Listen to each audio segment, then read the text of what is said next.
Greetings, viewers and subscribers. It's been a long time. This is another edition of Reggae News Network. Today's story, Natural Black and Me. I've waited 20 years for my story to be told, to be given my credit from someone who I took from nothing to something. But it has not come. But here's the story. I'm Roger Grant.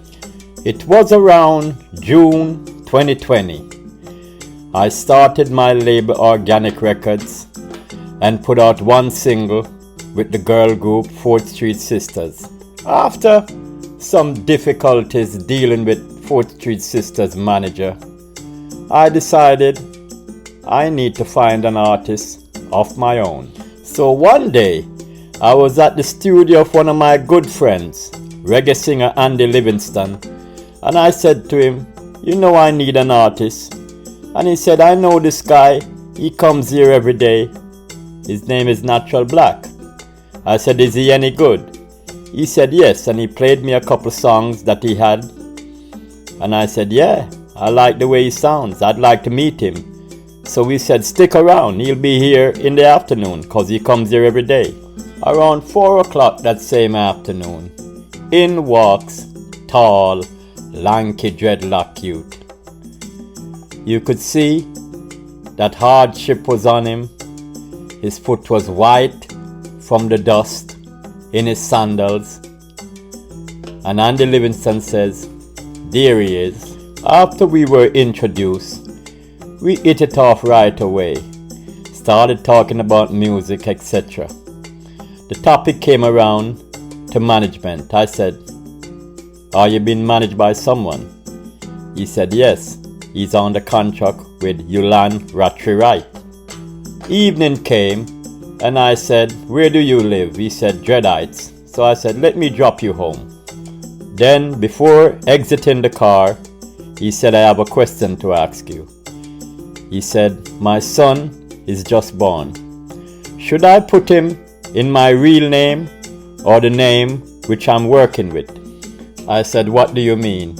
He said, "I'm not Jamaican, I'm Guyanese, but my manager got me a Jamaican passport." Without hesitation, I said, "Of course, put the child in your real name." And I said, "Let's link up tomorrow, but when you come, bring the contract with you." He presented the contract to me the following day. I took it out of his hands and tore it up. He said, "What did you do?" I said, "If your manager gave you a fake Jamaican passport, that's not you. That's fraud, which means you're not signed to anybody." Shortly after, we started recording a number of songs, working on an album right away. After recording several songs, I said, "Let's choose a single." The one we settled with was called Song with Feelings. We put it out, started promoting it, and by November of that year, it started to catch fire. We did the music video, and the same year was booked for Sting. Natural Black's career was on the way. A few months earlier in September, a company owned by myself and my brother Peter Grant signed a management contract with Natural Black for 5 years. Now that he had a song on the radio and was gaining some recognition, I was presented with a challenge. This artist was not Jamaican. He had a Guyanese passport which was expired, and he was illegally living in Jamaica. I asked myself, how on earth am I gonna make money with this guy if he can't even travel? Firstly, I was advised to take his passport to the Guyanese High Commissioner in Jamaica, which I did. She renewed the passport thanks to her, Miss Passad. After which she said, "You have to get him legal status in the country in order for him to travel out of Jamaica and come back." I checked with immigration and they said The only way for him to gain legal status in Jamaica, he has to be married to a Jamaican citizen. I said to him, "Are you cool with your baby mom?" He said yes. I said, "You will have to get married. It's the only way." Early 2001, I organized the whole thing.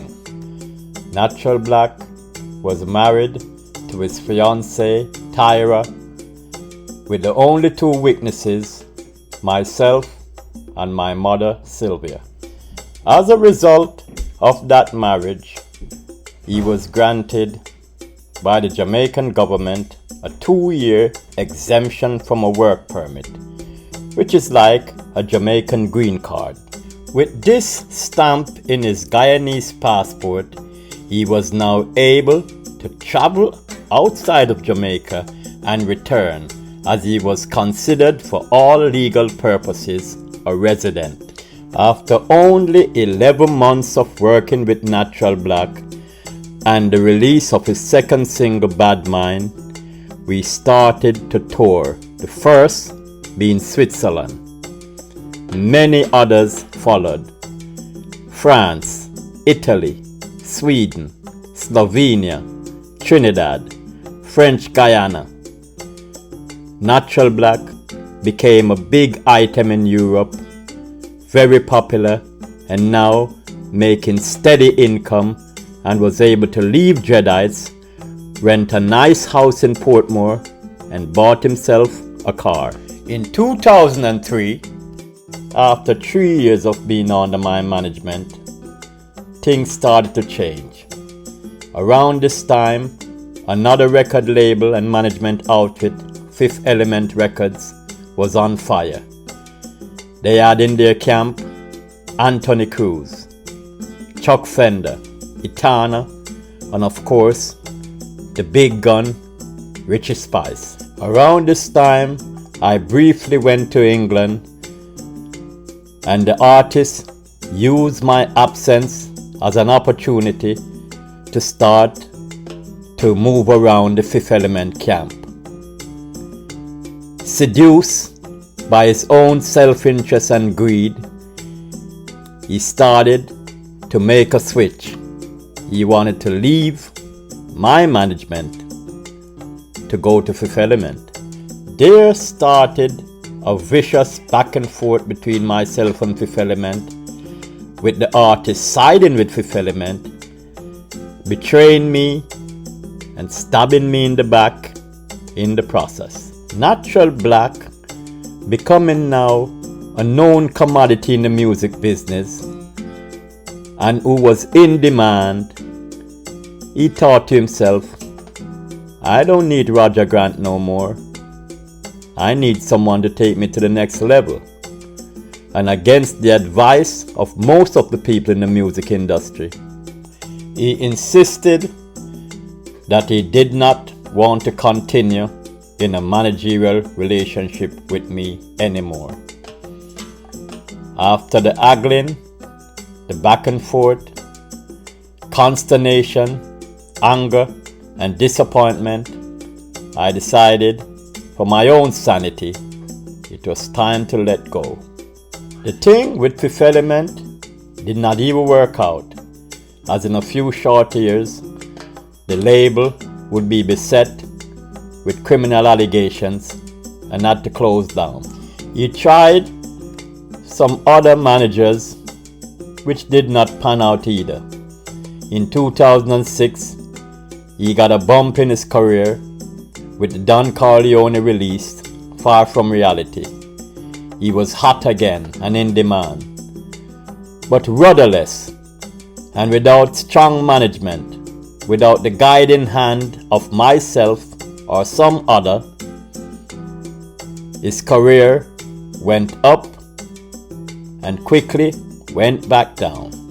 After this, Natural Black, christened Mortimer Softly, went through a severe identity crisis. He cut his locks and went on national television, disowning Rastafari and mouthing what amounted to career suicide. His career was never the same. But I've waited and I've watched him for the past several years do many interviews, and the name Roger Grant has never come up. A supreme act of ingratitude. Maybe that's why his return is long delayed. This is Roger Grant for Reggae News Network. This is my story, Natural Black and Me. See you next time.